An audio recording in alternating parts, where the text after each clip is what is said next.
حاضرین، میں معین الدین شاہین، associate professor شعبہ اردو، سمراٹ پرتھوی راج چوہان گورنمنٹ کالج اجمیر، آپ کی خدمت میں حاضر ہوں۔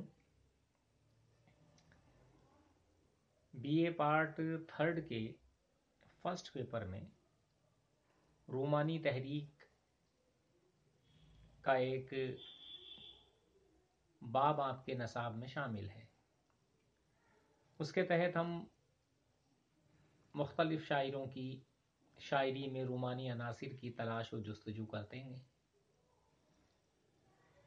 آج کی نشست میں ہم اسرار الحق مجاز لکھنوی کی رومانی شاعری کے سلسلے میں گفتگو کر رہے ہیں۔ یہ بتاتا چلوں کہ رومانی تحریک یا ترقی پسند تحریک سے وابستہ زیادہ تر شاعر ایسے ہیں جو مشترک طور پہ ان تحریکات سے وابستہ رہے، جن میں فیض، جوش، بنیادی طور پر تو یہ ترقی پسند تحریک کے شاعر تھے، لیکن ان کی شاعری میں رومانی عناصر بھی جا بجا دیکھنے کو ملتے ہیں، لہٰذا ان کی شاعری انقلابی بھی ہے، رومانی بھی ہے، اشتراکی بھی ہے۔ مجاز لکھنوی بہت ہردل عزیز شاعر تھے۔ علی گڑھ میں تعلیم حاصل کی، رودولی سے تعلق تھا، اور یہ وہ زمانہ تھا جب آزادی کی تحریک زوروں پر تھی۔ مجاز ذہنی طور پر انقلاب رومان سے وابستہ تھے۔ ان کی شاعری میں خاص طور سے ان کے مجموعہ کلام آہنگ میں جو نظمیں شامل ہیں وہ بیشتر ایسی نظمیں ہیں جو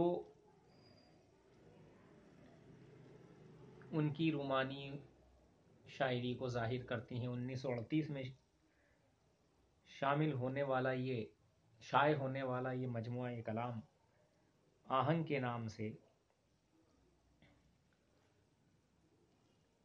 شائع ہوا، اور اس مجموعے نے پوری اردو دنیا میں ایک دھوم سی مچا دی۔ رومان اور انقلاب کا اگر امتزاج دیکھنا ہو تو مجاز کا وہ شعر آپ نے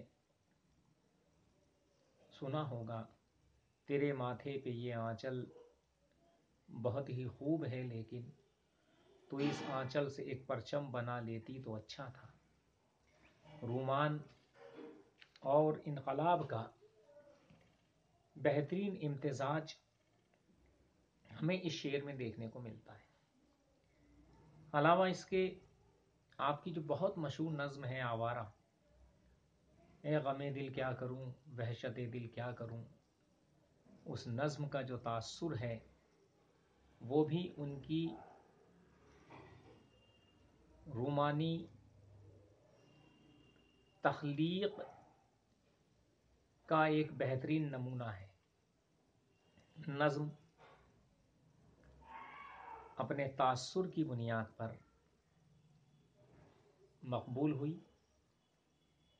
اس کے علاوہ ان کے کلام میں جو دلکشی پائی جاتی ہے اور رومانی عناصر جو ان کی شاعری میں موجود ہیں،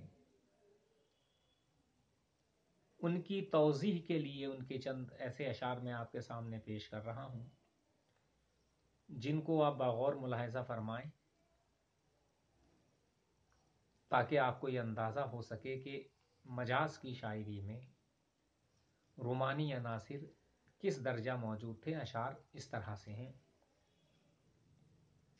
کچھ تجھ کو خبر ہے ہم کیا کیا، اے شورش دوراں بھول گئے، وہ زلف پریشاں بھول گئے، وہ دیدہ گریاں بھول گئے، اے شوق نظارہ کیا کہیے، نظروں میں کوئی صورت ہی نہیں، اے شوق تصور کیا کیجے، ہم صورت جانا بھول گئے، اور سب کا تو مداوا کر ڈالا، اپنا ہی مداوا کر نہ سکے، سب کے تو غریباں سی ڈالے، اپنا ہی غریباں بھول گئے۔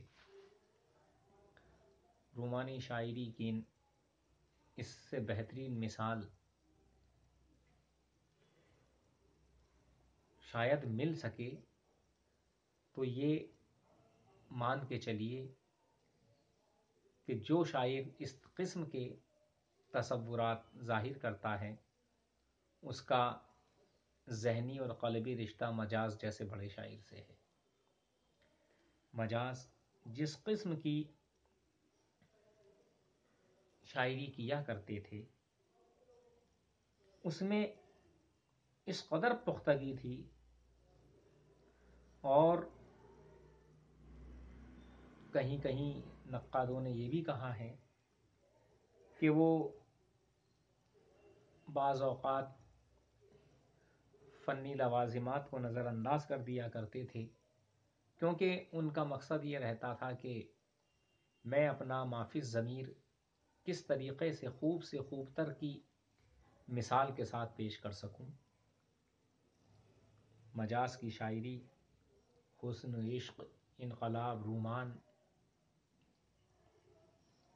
اور اشتراکیت کے دوش بدوش آگے بڑھتی ہے، اور وہ ایک ایسی شاعری ہے جو